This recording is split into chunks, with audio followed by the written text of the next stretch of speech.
I will be brief, as I know that you're all coming out tonight on a school night in these frigid temperatures, but I wanted to welcome you all. Assalamu alaikum wa rahmatullahi wa barakatuh.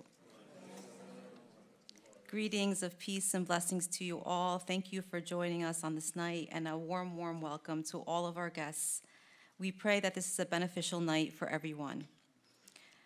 I just wanted to, before I introduce Chris, I wanted to personally thank him for accepting our invitation and agreeing to address our community, not only tonight, but also this upcoming Tuesday, January 23rd at 6 o'clock. He'll be joining human rights attorney and Rutgers University professor Noura Erakat in a panel discussion entitled The Crime of Genocide. So I know it's a lot to come out again, but we'd love to see you all, and we're trying to take advantage of Chris being here just short time.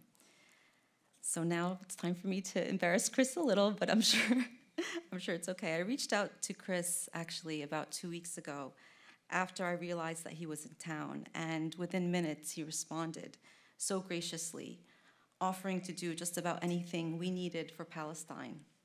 It was incredibly touching. Initially, I had discussed with Chris that he would do a panel tonight, and then shortly after, Chris responded, but if at one point you want to do a talk, I would do one entitled The Death of Israel. Of course, you can only imagine my face as an American Muslim and all my post-9/11 trauma reading this message.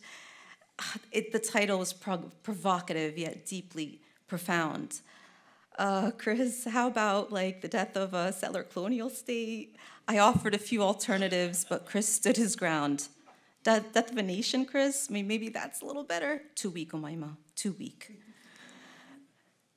I realized then that there are times in our lives where we must realize the gravity and significance of the moment. Here was a Pulitzer Prize-winning journalist and author pleading with me to retain a title of a talk in which he wanted to expose the truth of what is clearly happening in Gaza, yet fear, my fear, conquered the moment. And had we not went through with honoring this very basic request, then we would have allowed the very thing that this regime is desperately trying to accomplish, the silencing of truth. Last Friday, I was watching Al Jazeera, and after the US and the UK and a few other puppets cowardly dropped 60 bombs on the fearless people of Yemen in retaliation for their courageous acts of resistance, and seizing Israeli-linked commercial ships in their own Bab el-Mandeb Strait. An estimated 5 million courageous Yemenis took to the streets after Jama, our Friday prayers, and chanted, Mani Bali, Mani Bali, Mani Bali. I don't care, I don't care, I don't care. وجعلوها حرب كبرى عالمية. حن قلبي للجرامل والأولي. والله أن العيش ذا المحرم علي. The poem goes on to describe the people's defiance in the face of tyranny, calling for their courage under the immense oppression. As I watched this footage, as I'm sure many of you saw last Friday, it shook me to my core. This is precisely what Chris was trying to tell me. I don't care, Umayma, manibali. I don't care if this may be seen as politically incorrect or that it may make some uncomfortable or maybe seem too threatening in any way. Chris, as you all know, by seeing the numbers in our crowd tonight, which I'm sure have exceeded 400 since I counted the chairs last night, I am sure you all know that Chris has always been a man whose morality and humanity prevailed the moment. And I must say, I am so very grateful, Chris, for that valuable lesson that you showed me that night. You see, resistance comes in various forms. It can be through our endless rallies, our persistent boycotts, our defiant social media platforms. But perhaps the most powerful, as I am sure we will all witness tonight, it can be in the form of our words. I will now introduce Chris. For many of you that are, I'm sure, are Chris Hedges fans, I probably don't need to say much, but Chris Hedges is the Pulitzer Prize-winning former Middle East bureau chief for the New York Times. He spent 7 years covering the Middle East, including Gaza and the occupied West Bank. He had previously spent 5 years covering the conflicts in El Salvador and Nicaragua. Hedges served as the Balkan bureau chief for the New York Times during the wars in Bosnia and Kosovo. He left the New York Times after the editors at the paper demanded he cease his public denunciations of the invasion of Iraq. He is the author of 14 books, which I'm sure many of you have, including several New York Times bestsellers. He has taught at Columbia University, New York University, Princeton University, and the University of Toronto. He also taught in the college degree program offered by our very own Rutgers University in the New Jersey prison system for a decade. Without further ado, it is my extreme honor to welcome Chris Hedges.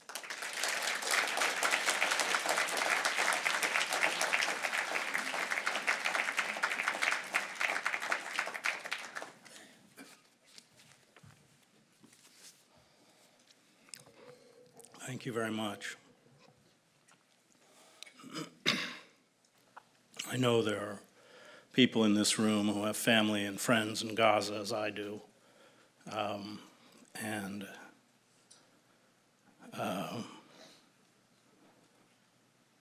The last contact I've been able to have with people I know in Gaza is 3 or 4 weeks ago. I don't know if they're alive or dead. And all of us who spent significant time in Gaza, I think every waking moment is colored by this almost unfathomable slaughter.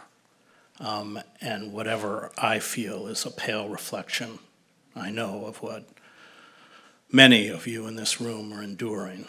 But I want you to know that there are many of us that are doing everything humanly possible to fight back.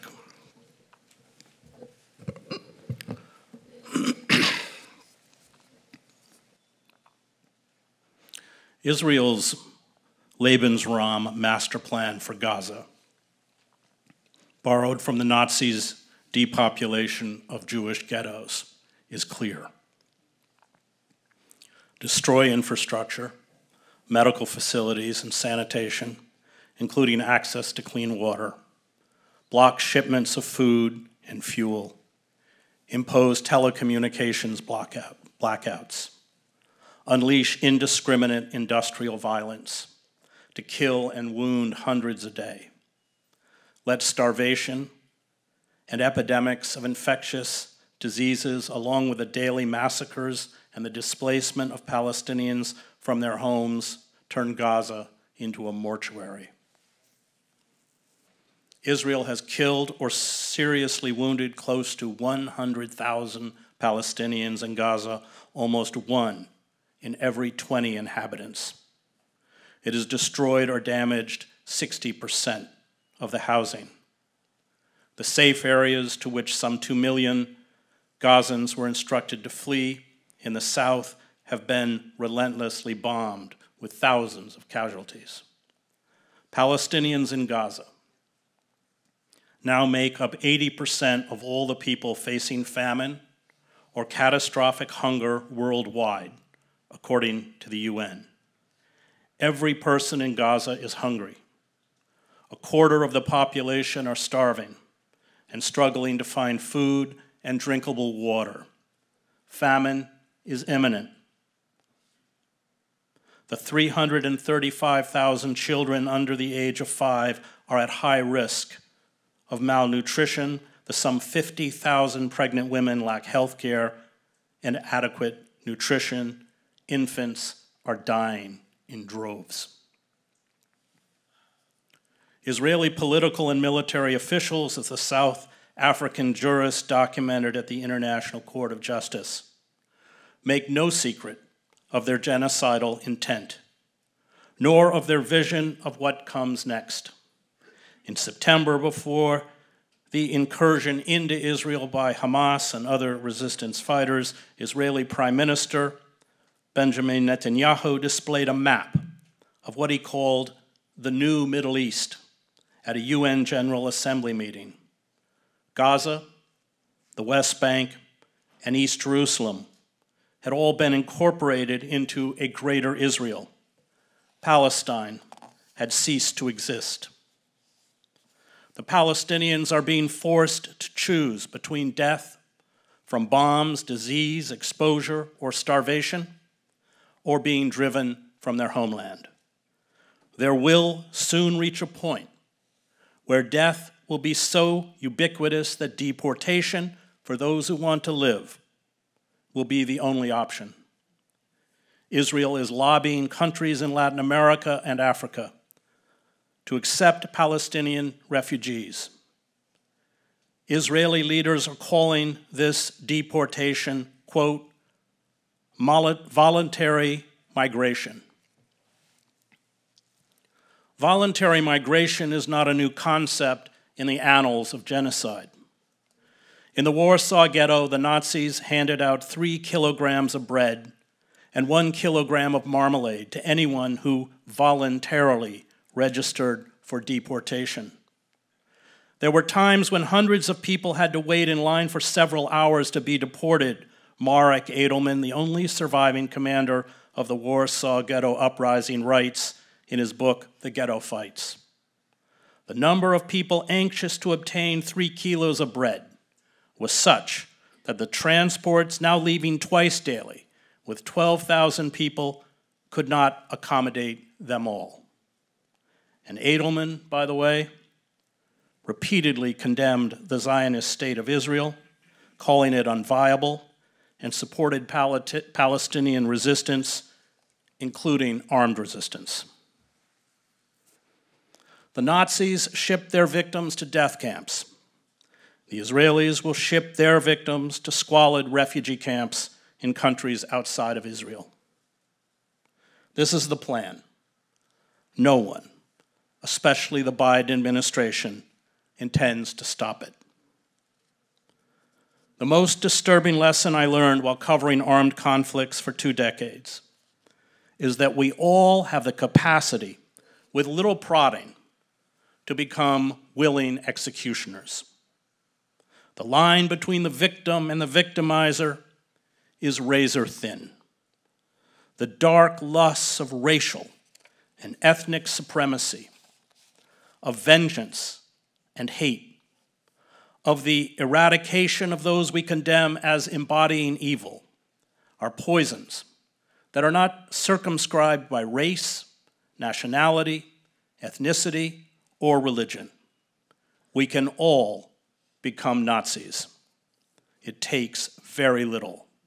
And if we do not stand in eternal vigilance over evil, our evil, we become like those carrying out the mass killing in Gaza, monsters. Perhaps the saddest irony is that a people once in need of protection from genocide now commit it.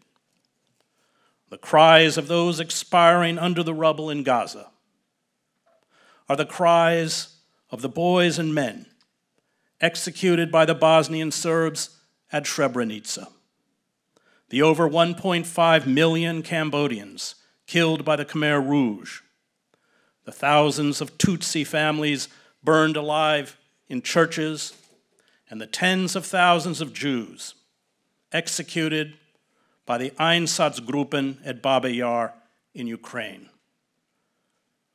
The genocide carried out during the Holocaust is not an historical relic.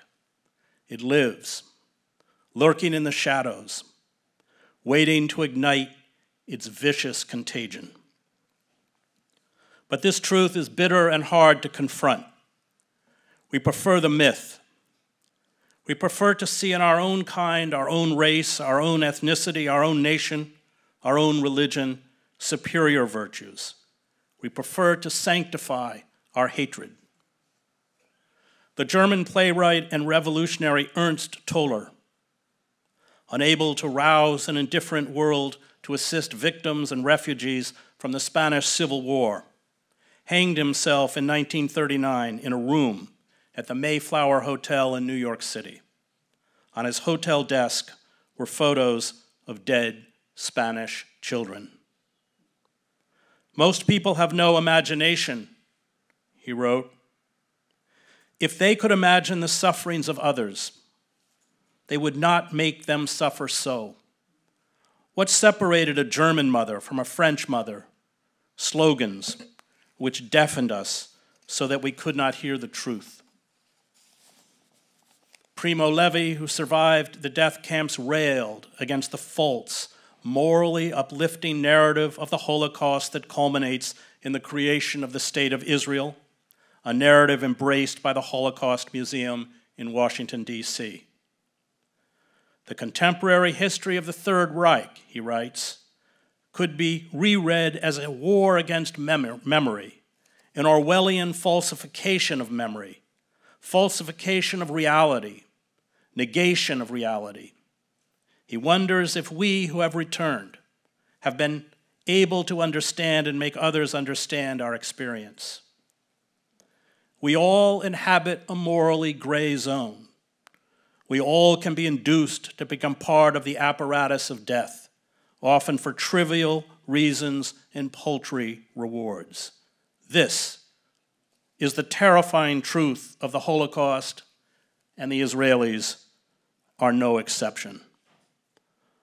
1 month into the genocide, according to a poll in Time magazine, 57% of Israelis believed Israel was not using enough force in Gaza. These Israelis saw the same images you and I see: the children with amputated limbs, the chalky, lifeless bodies lifted out from under the rubble, the long trenches filled with corpses wrapped in white shrouds, the screams of the wounded in the hospital corridors. Only 2% of Israelis said Israel was using too much force.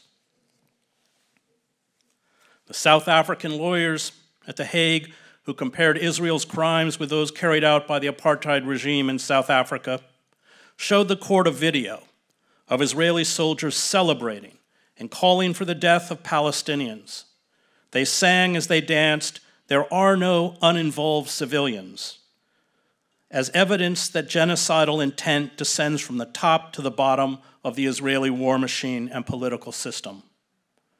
Racism, an attribute of all colonial settler societies, whether the British colonists in India and Kenya or the French in Algeria, pervades Israeli society. Palestinians are seen as vermin, to be controlled or exterminated. It is very hard not to be cynical about the plethora of university courses about the Holocaust, given the censorship and banning of groups such as Students for Justice in Palestine and Jewish Voices for Peace. What is the point of studying the Holocaust if you do not understand its fundamental lesson? When you have the capacity to stop genocide and you do not, you are culpable. It is hard not to be cynical about the humanitarian interventionists, Barack Obama, Tony Blair, Hillary Clinton, Joe Biden, Samantha Power, who talk in sanctimonious rhymes about the responsibility to protect, but are silent about war crimes when speaking out would threaten their status and careers. None of the humanitarian interventions they championed, Bosnia, Darfur, Libya, came close to replicating the suffering and slaughter in Gaza. But there is a cost to defending Palestinians, a cost they do not intend to pay. The moral universe has now been turned upside down. Those of us who oppose genocide are accused of advocating it. Those who carry out genocide are said to have the right to defend themselves. Vetoing ceasefires and providing 2,000-pound bombs to Israel that throw out metal fragments for thousands of feet in densely packed refugee camps is the road to peace. Refusing to negotiate will free the hostages. Bombing hospitals, schools, mosques, churches, ambulances, and refugee camps, obliterating families are routine acts of war. Carrying out genocide in Gaza is a way to de-radicalize Palestinians. Attacking Houthi bases in Yemen will de-escalate a regional conflict. And remember, it is not only Israel which has abandoned its citizens held hostage in Gaza. There are hundreds of Palestinians who are U.S. citizens or permanent residents trapped in Gaza, and the Biden administration is making no discernible effort, as demanded by U.S. law, to secure their safety. None of this makes sense, as protesters around the world realize. If the genocide in Gaza is not halted, it will presage a new world order, a world where the old rules, more honored in the breach than the observance, no longer matter. It will be a world where nations with vast bureaucratic structures and technologically advanced military systems carry out in public view massive killing projects. The industrialized nations, weakened, fearful of global chaos, are sending an ominous message to the global South and anyone who might think of revolt. We will kill you without restraint, and no one will stop us. One day, you will all be Palestinians. I fear that we live in a world in which war and racism are ubiquitous, in which the powers of government mobilization and legitimization are powerful and increasing, in which a sense of personal responsibility is increasingly attenuated by specialization and bureaucratization, in which the peer group exerts tremendous pressure on behavior and sets moral norms, Christopher Browning writes in Ordinary Men, about a German reserve police battalion in World War II that was ultimately responsible for the murder of 83,000 Jews. In such a world, I fear, modern governments that wish to commit mass murder will seldom fail in their efforts for being unable to induce ordinary men to become their willing executioners. Evil is protean, it mutates, it finds new forms and expressions, it changes its face, but it's not its essence. Germany orchestrated the murder of 6 million Jews, as well as over 6 million gypsies, Poles, homosexuals, communists, Jehovah's Witnesses, Freemason, artists, journalists, Soviet prisoners of war, people with physical and intellectual disabilities, and political opponents. It immediately set out after the war to expiate itself for its crimes. It deftly transferred its racism and demonization to Muslims, with racial supremacy remaining firmly rooted in the German psyche. At the same time, Germany and the US rehabilitated thousands of former Nazis, especially from the intelligence services and the scientific community, and did little to prosecute those who directed Nazi war crimes. Germany today is Israel's second largest arms supplier following the US. The supposed campaign in the US and Germany against anti-Semitism, interpreted as any statement that is critical of the state of Israel or denounces the genocide, is the latest subterfuge to champion white power. It is why Germany and the US, which have effectively criminalized support for Palestinians, and the most retrograde white supremacists, including philo-Semites such as John Hagee or Marjorie Taylor Greene, fervently back Israel. The Israeli historian Ilan Pappé writes that Germany's unequivocal support for Israel is a form of blackmail. The argument for a Jewish state as compensation for the Holocaust was a powerful argument, so powerful that nobody listened to the outright rejection of the UN solution by the overwhelming majority of the people of Palestine, Pape writes. What comes out clearly is a European wish to atone. The basic and natural rights of the Palestinians should be sidelined, dwarfed and forgotten altogether for the sake of the forgiveness that Europe was seeking from the newly formed Jewish state. It was much easier to rectify the Nazi evil vis-a-vis a Zionist movement than facing the Jews of the world in general. It was less complex, and more importantly, it did not involve facing the victims of the Holocaust themselves, but rather a state that claimed to represent them. The price for this more convenient atonement was robbing the Palestinians of every basic and natural right they had, and allowing the Zionist movement to ethnically cleanse them without fear of any rebuke or condemnation. I knew Dr. Abdul Aziz al-Rantisi, the co-founder of Hamas, along with Sheikh Yassin. Al-Rantisi's family were expelled to the Gaza Strip by Zionist militias from historic Palestine during the 1948 Arab-Israeli War. He did not fit the demonized image of a Hamas leader. He was a soft-spoken, articulate, and highly educated pediatrician who had graduated first in his class at Egypt's Alexandria University. As a 9-year-old boy, he had witnessed in Han Yunis the executions of 275 Palestinian men and boys, including his uncle, when Israel briefly occupied the Gaza Strip in 1956, the subject of Joe Sacco's magisterial book, Footnotes in Gaza. Scores of Palestinians were also executed by Israeli soldiers in the neighboring town of Rafah, where today hundreds of thousands of Palestinians have been forced to flee now that Han Yunis is under attack. I still remember the wailing and the tears of my father over his brother, Rantisi told me.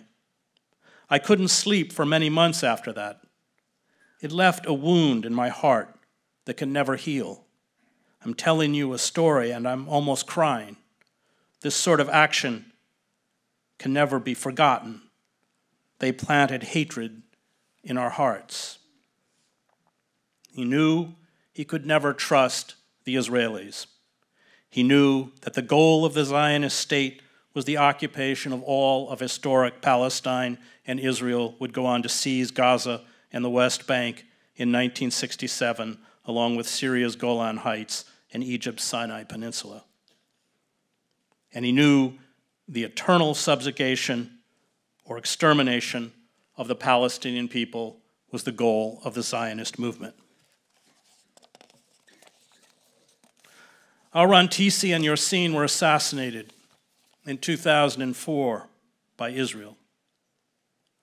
Al-Rantisi's widow, Jamila Abdallah Taha El-Shanti, had a doctorate in English and taught at the Islamic University in Gaza.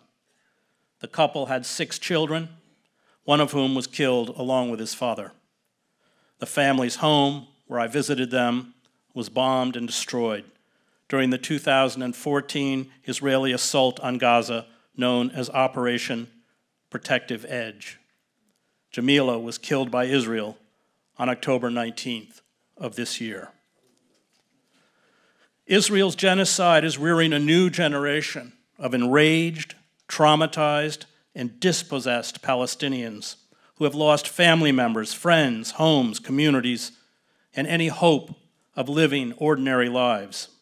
And they too will seek retribution. Their small acts of terrorism will counter Israel's state terror. They will hate as they have been hated. And this lust for vengeance is universal.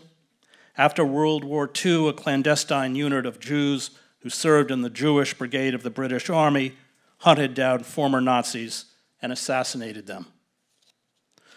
To understand is not to condone, but we must understand if this cycle of violence is to be stopped. I and the public know What all school children learn, W.H. Auden wrote, "Those to whom evil is done do evil in return." The Palestinian attacks of October 7th, which left some 1,200 Israelis dead, feeds this lust within Israel, just as Israel's 17-year siege and obliteration of Gaza feeds this lust among Palestinians. There is little discussion in the Israeli media of the slaughter in Gaza or the suffering of Palestinians, some 2 million of whom have been driven from their homes, but a constant repetition of the stories of Israeli suffering, death, and heroism. Only our victims matter.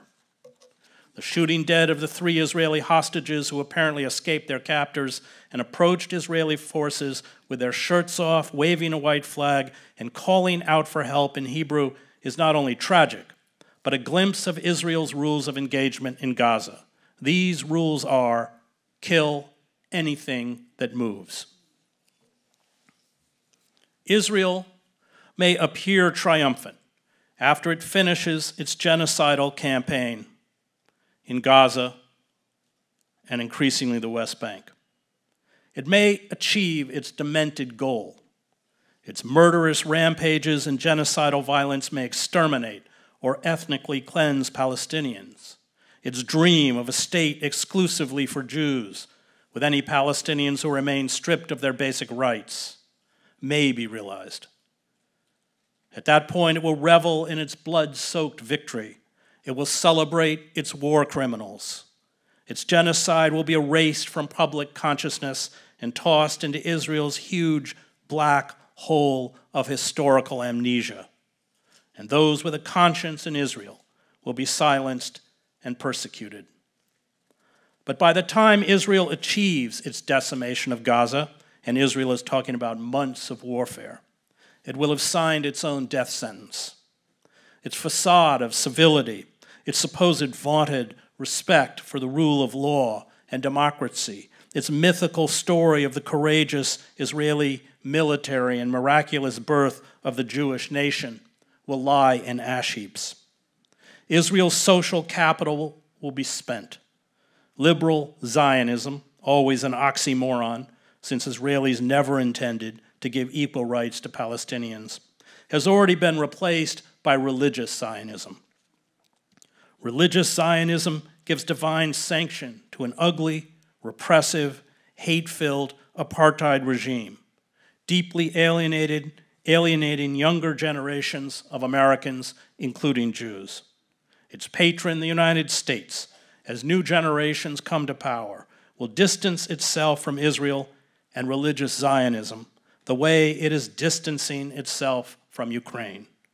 Israel's support will come from America's Christianized fascists who see Israel's domination of ancient biblical land as a harbinger of the second coming, and in its subjugation of Arabs, a kindred racism. Despotisms can exist long after their past due date, but they are terminal. You don't have to be a biblical scholar to see that Israel's lust for rivers of blood is antithetical to the core values of Judaism. The cynical weaponization of the Holocaust, including branding Palestinians as Nazis, has little efficacy when you carry out a live-streamed genocide against 2.3 million people trapped in a concentration camp. Nations need more than force to survive. They need a mystique. This mystique provides purpose, civility, and even nobility to inspire citizens to sacrifice for the nation. This mystique offers, much of it once embodied in liberal Zionism, hope for the future. It provides meaning. It provides national identity. When mystiques implode, when they are exposed as lies, a central foundation of state power collapses. I reported on the death of the communist mystiques in 1989 during the revolutions in East Germany, Czechoslovakia, and Romania. The police and the military decided there was nothing left to defend.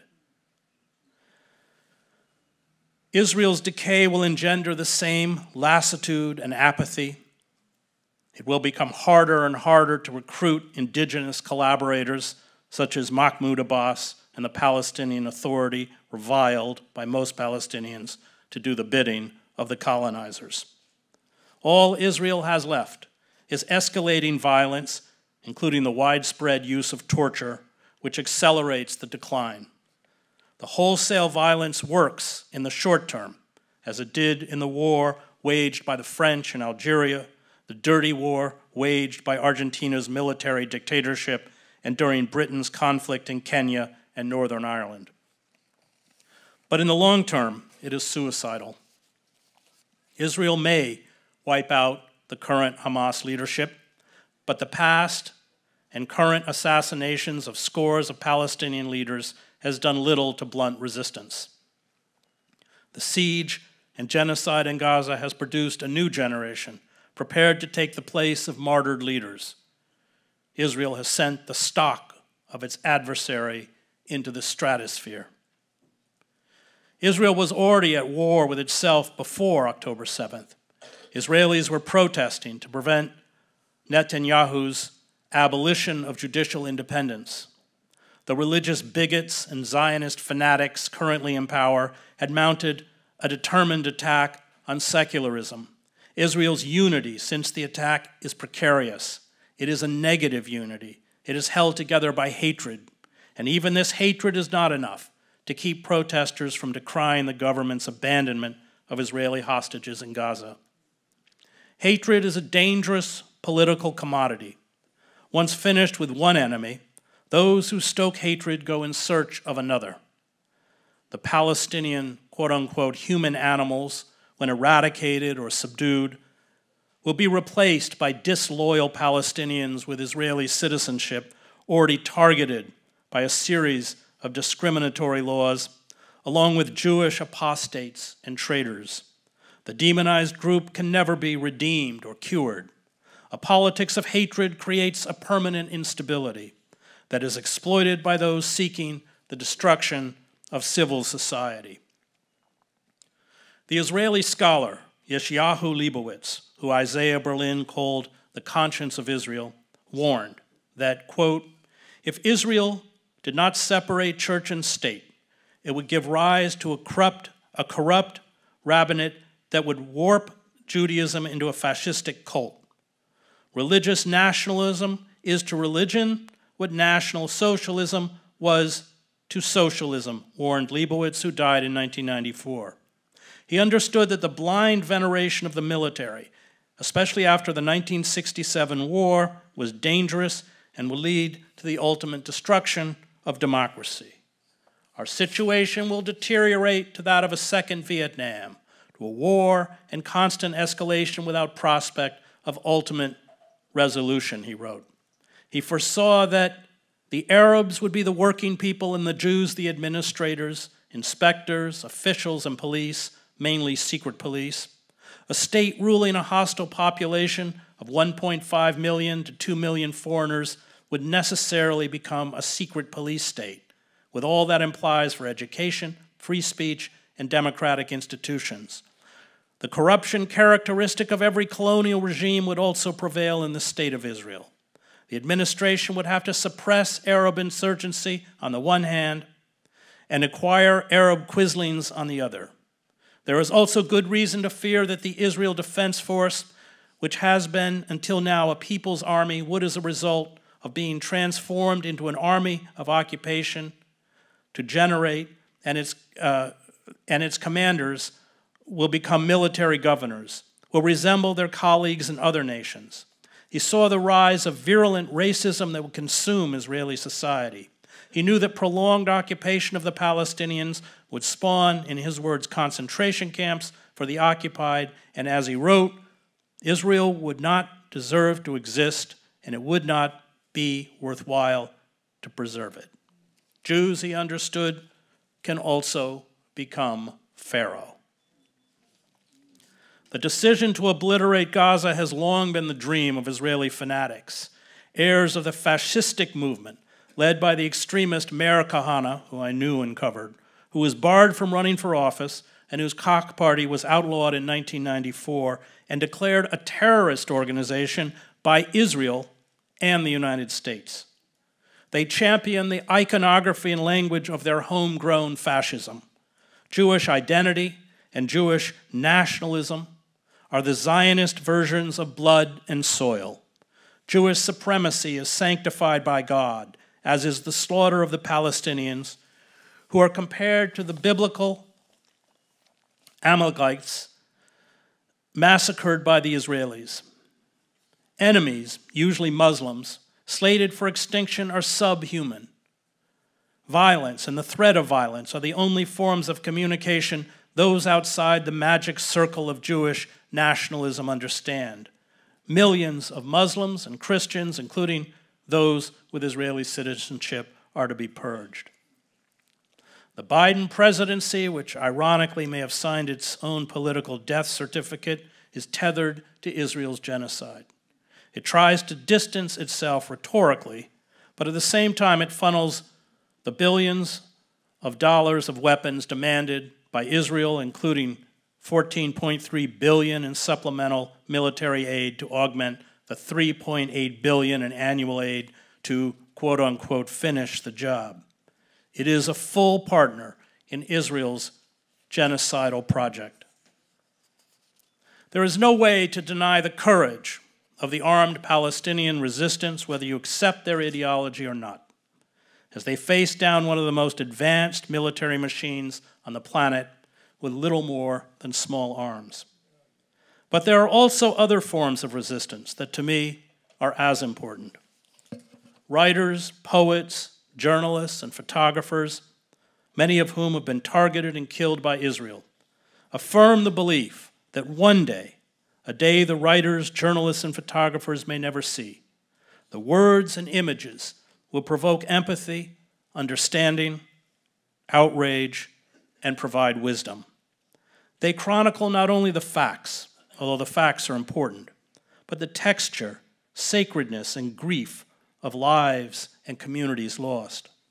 They tell the world what this genocide is like, how those caught in its maw of death endure, how there are those who sacrifice for others and those who do not, what fear and hunger are like, what death is like. They transmit the cries of the children, the wails of grief of the mothers, the daily struggle in the face of savage industrial violence, the triumph of their humanity through filth, sickness, humiliation, and fear. This is why writers, photographers, and journalists are targeted by aggressors in war, including the Israelis. They stand as witnesses to evil, and evil the aggressors want buried and forgotten. They expose the lies. They condemn, even from the grave, their killers. Israel has killed at least 13 Palestinian poets and writers, along with over 83 journalists and media workers in Gaza and 3 in Lebanon since October 7th. I experienced futility and outrage when I covered wars for 2 decades in Central America, the Middle East, Africa, and the Balkans. I wondered if I had done enough, or if it was even worth the risk. But you go on, because to do nothing is to be complicit. You report because you care. You make it hard for the killers to deny their crimes. And this brings me to the Palestinian novelist and playwright, Atif Abu Saif. He and his 15-year-old son, Yasser, who live in the occupied West Bank, were visiting family in Gaza, where he was born, when Israel began its scorched earth campaign. Atif is no stranger to the violence of the Israeli occupiers. He was 2 months old during the 1973 war and writes, "I've been living through wars ever since. Just as life is a pause between 2 deaths, Palestine as a place and as an idea is a timeout in the middle of many wars." During Operation Cast-led the 2008-2009 Israeli assault on Gaza, Atif sheltered in the corridor of his Gaza family home for 22 nights with his wife, Hannah, and 2 children, while Israel bombed and shelled. His book, The Drone Eats With Me, Diaries from a City Under Fire, is an account of Operation Protective Edge, the 2014 Israeli assault on Gaza that killed 1,523 Palestinian civilians, including 519 children. Memories of war can be strangely positive, because to have them at all means you must have survived, he notes sardonically. He did what writers do, including the professor and poet Rifat al-Arir, who was killed, along with Rifat's brother, sister, and her 4 children in an airstrike on his sister's apartment in Gaza on December 7th. Atif once again, finding himself living amid the explosions and carnage from Israeli shells and bombs, doggedly publishes his observations and reflections. His accounts are often difficult to transmit because of Israel's blockage of internet and phone service.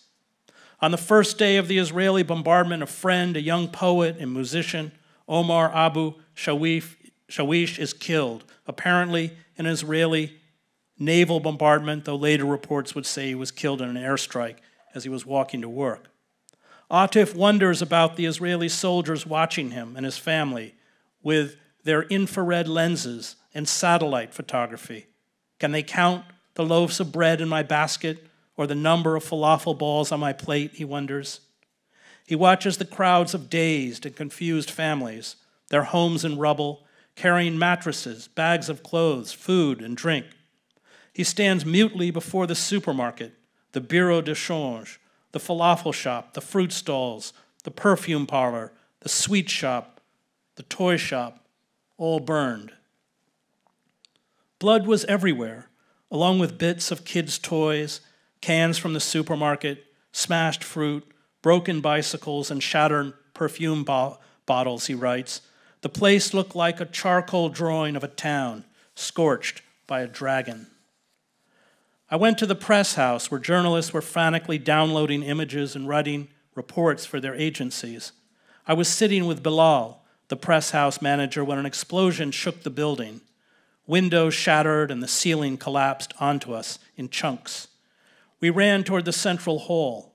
One of the journalists was bleeding, having been hit by flying glass. After 20 minutes, we ventured out to inspect the damage. I noticed that Ramadan decorations were still hanging in the street. The city has become a wasteland of rubble and debris. Atif, who has been the Palestinian Authority's Minister of Culture since 2019, writes in the early days of the Israeli shelling. Beautiful buildings fall like columns of smoke. I often think about the time I was shot as a kid during the first Intifada and how my mother told me I actually died for a few minutes before being brought back to life. Maybe I can do the same this time, I think. He leaves his teenage son with family members. The Palestinian logic is that in wartime we should all sleep in different places, so that if part of the family is killed, another part lives, he writes. The UN schools are getting more crowded with displaced families. The hope is that the UN flag will save them, though in previous wars this hasn't been the case. On Tuesday, October 17th, he writes, I see death approaching, hear its steps growing louder. Just to be done with it, I think. It's the 11th day of the conflict, but all the days have merged into one. The same bombardment, the same fear, the same smell. On the news, I read the names of the dead on the ticker at the bottom of the screen. I wait for my name to appear. In the morning, my phone rang. It was Rula, a relative in the West Bank, telling me she had heard there'd been an airstrike at Talat Hawa, a neighborhood on the south side of Gaza City, where my cousin Hatem lives. Hatem is married to Huda, my wife's only sister. He lives in a 4-story building that houses his mother and brothers and their families. I called around, but no one's phone was working. I walked to Al-Shifa Hospital to read the names. Lists of the dead are pinned up daily outside a makeshift morgue. I could barely approach the building. Thousands of Gazans had made the hospital their home, its gardens, its hallways. Every empty space or spare corner had a family in it. I gave up and headed toward Hatem's. 30 minutes later, I was on his street. Rula had been right. Huda and Hatem's building had been hit only an hour earlier. The bodies of their daughter and grandchild had already been retrieved. The only known survivor was Wissam, one of their other daughters, who had been taken to the ICU. Wissam had gone straight into surgery, where both of her legs and her right hand had been amputated.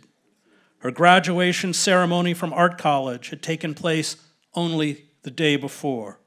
She has to spend the rest of her life without legs, with one hand. What about the others? I asked someone. We can't find them, came the reply. Amid the rubble, we shouted, hello! Can anyone hear us? We called out the names of those still missing, hoping some might still be alive. By the end of the day, we managed to find 5 bodies, including that of a 3-month-old. We went to the cemetery to bury them. In the evening, I went to see Wissam in the hospital. She was barely awake. After half an hour, she asked me, Uncle, I'm dreaming, right? I said, we are all in a dream. My dream is terrifying. Why? All our dreams are terrifying. After 10 minutes of silence, she said, don't lie to me, Uncle. In my dream, I don't have legs. It's true, isn't it? I have no legs. But you said it's a dream. I don't like this dream, Uncle. I had to leave. For a long 10 minutes, I cried and cried, overwhelmed by the horrors of the past few days. I walked out of the hospital and found myself wandering the streets. I thought idly, we could turn this city into a film set for war movies, Second World War films and end-of-the-world movies. We could hire it out to the best Hollywood directors, Doomsday on demand. Who could have the courage to tell Hannah, so far away in Ramallah, that her only sister had been killed, that her family had been killed? I phoned my colleague Manar and asked her to go to our house with a couple of friends and try to delay the news from getting to her. Lie to her, I told Manar. Say the building was attacked by F-16s, but the neighbors think Huda and Hatem were out at the time. Any lie that could help. Leaflets in Arabic dropped by Israeli helicopters float down from the sky. They announce that anyone who remains north of the Wadi waterway will be considered a partner to terrorism, meaning, Atif writes, the Israelis can shoot on sight. The electricity is cut, food, fuel, and water run out. The wounded are operated on without anesthesia. There are no painkillers or sedatives. He visits his niece, Wissam, racked with pain in Al-Shifa Hospital, who asks him for a lethal injection. She says Allah will forgive her. But he will not forgive me, Wissam. I'm going to ask him to, on your behalf, she says. After airstrikes, he joins the rescue teams under the cricket-like hum of drones we couldn't see in the sky. A line from T.S. Eliot, a heap of broken images, runs through his head.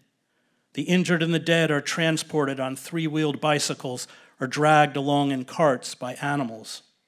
We picked up pieces of mutilated bodies and gathered them on a blanket. You find a leg here, a hand there, while the rest looks like minced meat, he writes.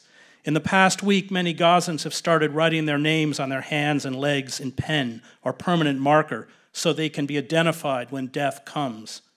This might seem macabre, but it makes perfect sense. We want to be remembered. We want our stories to be told. We seek dignity. At the very least, our names will be on our graves. The smell of unretrieved bodies under the ruins of a house hit last week remains in the air. The more time passes, the stronger the smell. The scenes around him become surreal. On November 19th, day 44 of the assault, he writes, a man rides a horse toward me with the body of a dead teenager slung over the saddle in front. It seems it's his son, perhaps. It looks like a scene from a historical movie, only the horse is weak and barely able to move. He is back from no battle, He is no knight. His eyes are full of tears as he holds the little riding crop in one hand and the bridle in the other. I have an impulse to photograph him, but then feel suddenly sick at the idea. He salutes no one. He barely looks up. He is too consumed with his own loss. Most people are using the camp's old cemetery. It's the safest, and although it is technically long since full, they have started digging shallower graves and burying the dead on top of the old, keeping families together, of course. On November 21st, after constant tank shelling, he decides to flee the Jabalia neighborhood in the north of Gaza for the south with his son and mother-in-law, who is in a wheelchair. They must pass through Israeli checkpoints where soldiers randomly select men and boys from the line for detention. Scores of bodies are strewn along both sides of the road, he writes, rotting, it seems, into the ground. The smell is horrendous. A hand reaches out toward us from the window of a burned-out car, as if asking for something, from me specifically. I see what looks like two headless bodies in a car, limbs and precarious body parts just thrown away and left to fester. He tells his son, Yasser, don't look. Just keep walking, son. In early December, his family home is destroyed in an airstrike. The house a writer grows up in is a well from which to draw material. In each of my novels, whenever I wanted to depict a typical house in the camp, I conjured ours. I'd move the furniture around a bit, change the name of the alley, but who was I kidding? It was always our house. All the houses in Jabalia are small. They're built randomly, haphazardly, and they're not made to last. These houses replace the tents that Palestinians, like my grandmother, Aisha, lived in after the displacements of 1948. Those who built them always thought they'd soon be returning to the beautiful, spacious homes they left behind in the towns and villages of historic Palestine. That return never happened, despite our many rituals of hope, like safeguarding the key to the old family home. The future keeps betraying us, but the past is ours. Though I've lived in many cities around the world and visited many more, that tiny, ramshackle abode was the only place I ever felt at home, he goes on. Friends and colleagues always asked, why don't you live in Europe or America? You have the opportunity. My students chimed in, why did you return to Gaza? My answer was always the same. Because in Gaza, in an alleyway, in the Saftawi neighborhood of Jabalia, there stands a little house that cannot be found anywhere else in the world.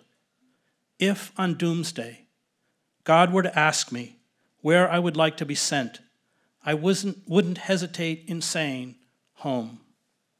Now, there is no home. Atif, as I write, is trapped in southern Gaza with his son. His niece was transferred to a hospital in Egypt, and Atif continues to write. We are called, as believers, Muslims, Christians, and Jews, to stand with the oppressed.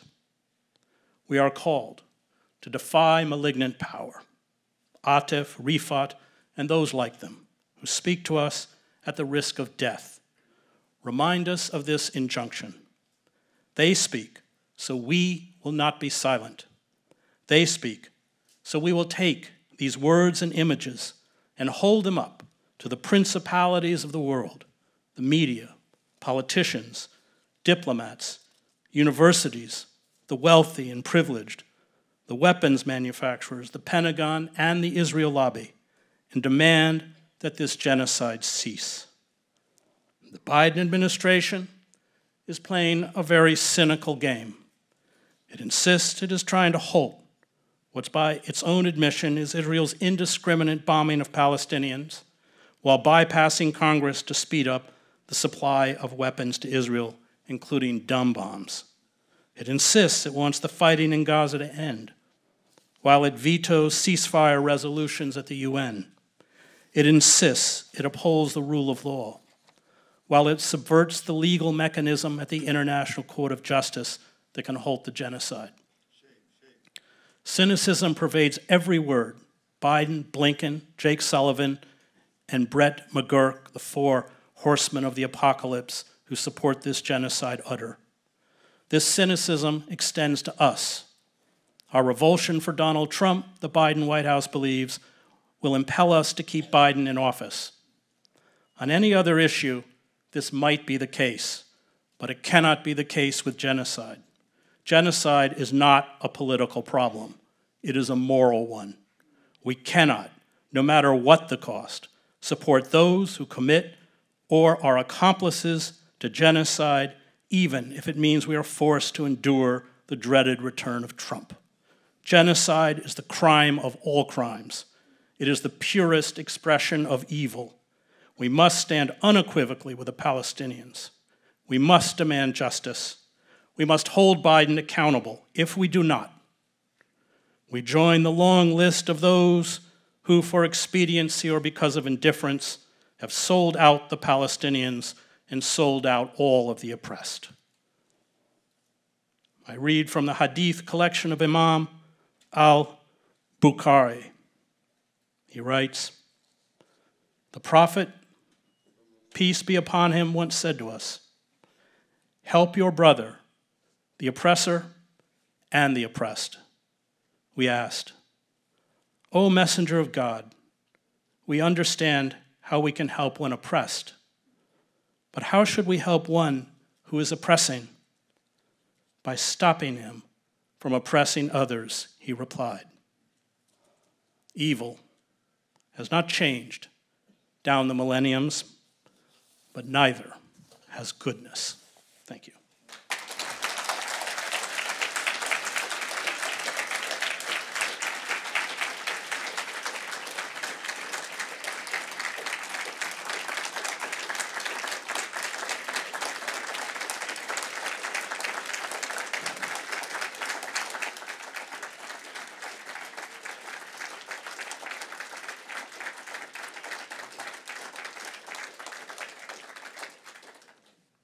And once again, this is questions from the audience, and we'll try to get through as many of them as possible.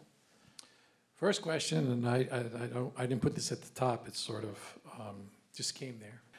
What can we learn from the Bosnian War in terms of the changing political action and public sentiment to end the genocide in Gaza?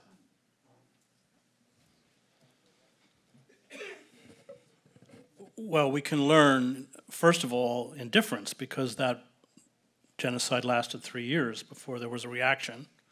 And the only reason there was a reaction is not because there was any kind of moral calculation by the Clinton administration, but because with the overrunning of the safe areas in Srebrenica and Jepa and the massacre, which I mentioned in my talk at Srebrenica, the UN peacekeeping force disintegrated, proved ineffective. There were Dutch peacekeepers in Srebrenica. They were unable to protect those who were in this supposed safe area. And the Clinton administration had made a promise with the UN that should the peacekeeping forces be overrun, they would intervene. So Clinton's hand was forced. He did not want US troops on the ground, and so he launched a bombing campaign. And I think the lesson is the deep cynicism, I think all of us who reported overseas, whether it was in El Salvador or Gaza or Bosnia or anyone else, the deep cynicism by the United States, by Washington, and by Europe. And we are watching this cynicism express itself during the genocide in Gaza, where on the one hand they speak, of course, in minimizing civilian casualties, and on the other hand, they're making sure the supply chain, the military supply chain to Israel is not only continued but even ramped up. Remember, especially with things like tank shells, if we have the capacity to stop this now, because so much of the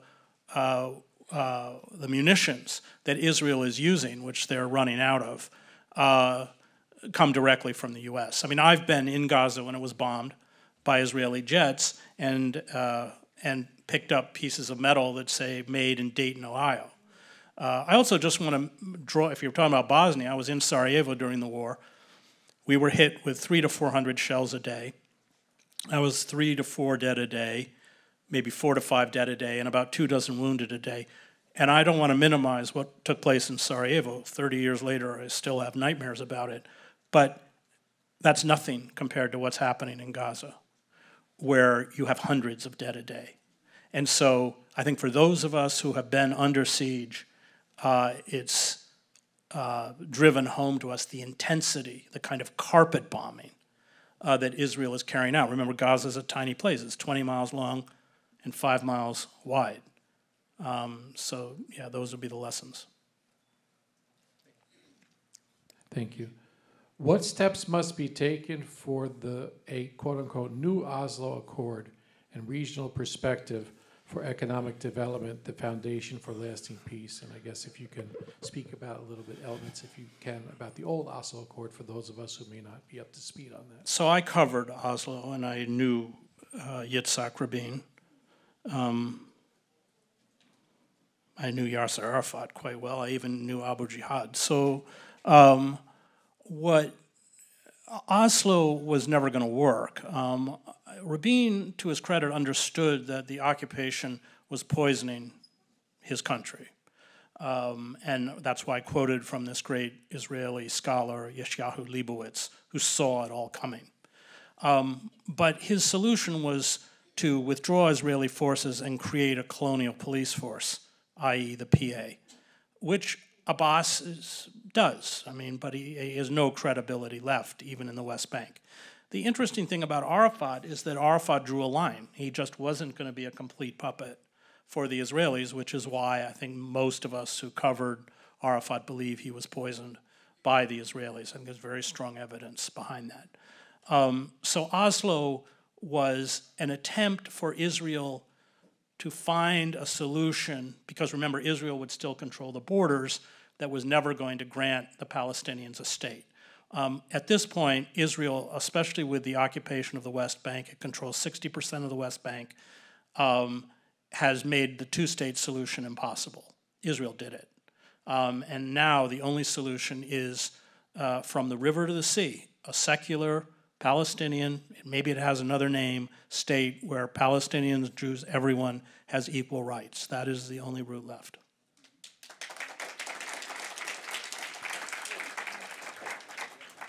Thank you. Next question.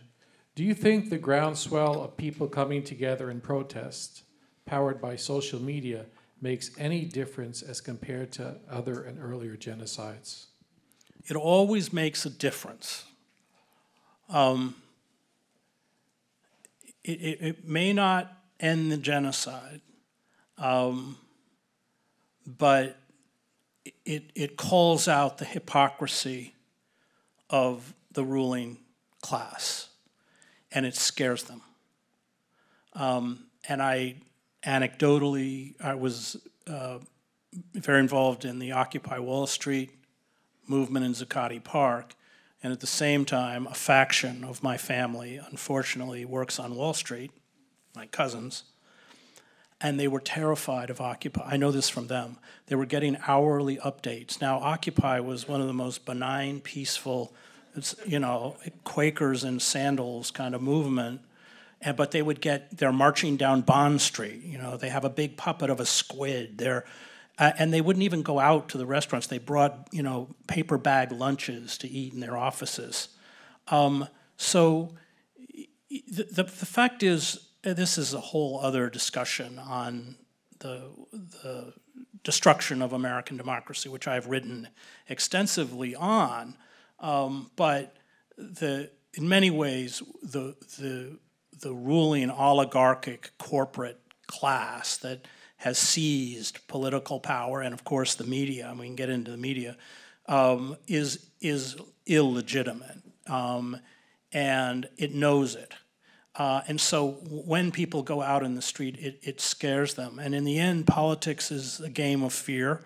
That's what it is. And I did cover the revolutions in Eastern Europe. I was in the Magic Lantern Theater every night with Václav Havel in Prague, playwright. These despotisms, and I think this is what's happened in Israel, devour themselves. So you can't underestimate how important it is to get out and to protest. But I would also say it's important, terribly important, for the Palestinians who feel often forgotten and erased. And so in the end, and I didn't go to journalism school. I graduated from Harvard Divinity School. And I come out of a religious tradition. And I look at that kind of resistance as a moral imperative, that it's not whether we're going to win. That's the wrong question. The right question is that it's where we have to be, and where so many, especially young, I mean, you go to the protests in DC, and it's really encouraging because they're young, they're smart, they're articulate, and that is where we have to be. I'm not going to guarantee that we're going to win, but I don't fight fascists because I'm going to win. I fight fascists because they're fascists.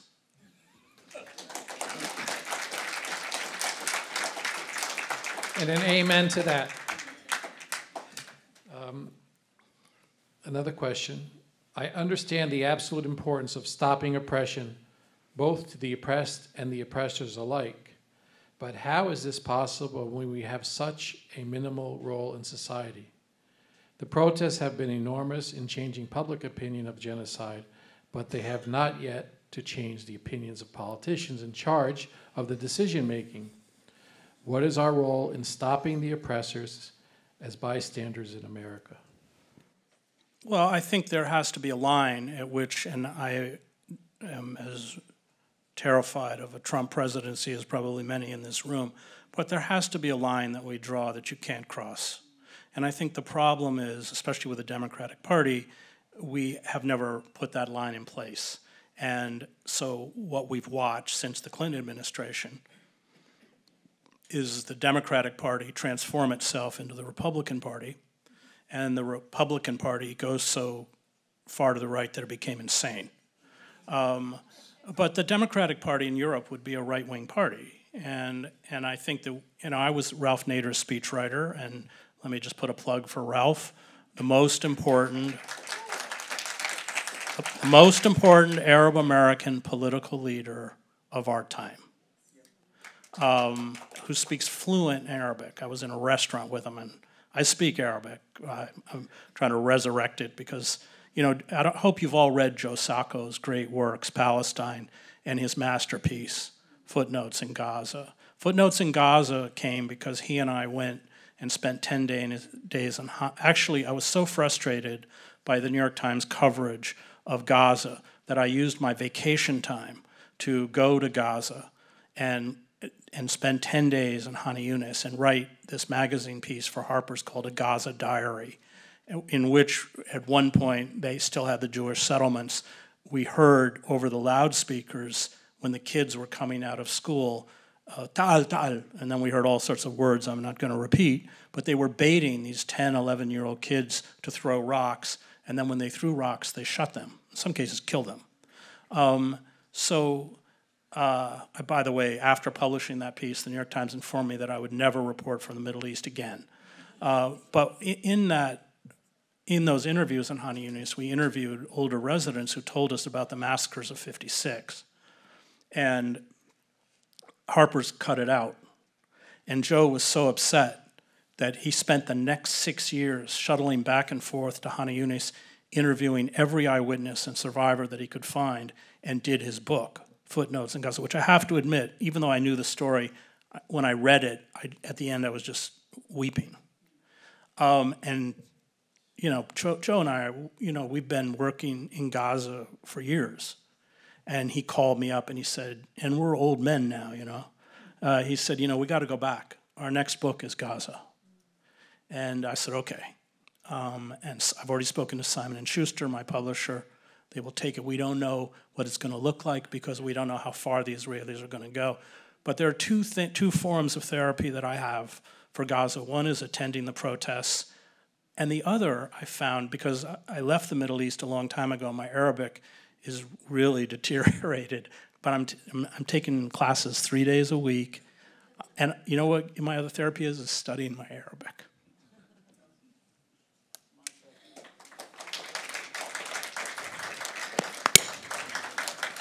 Mumtaz, excellent. Last question, because we're coming close to the time we're going to have the congregational prayer for the Muslim community.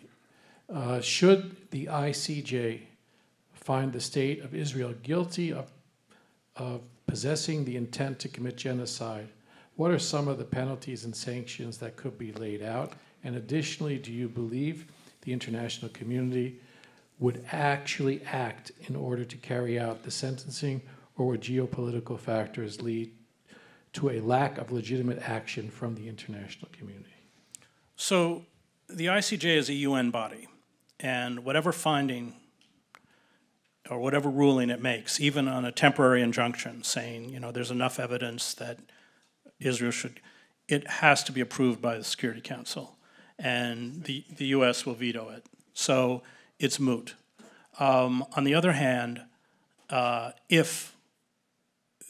let's just, by the way, honor South Africa.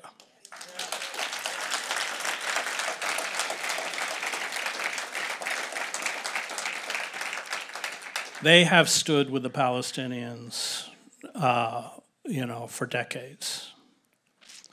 And,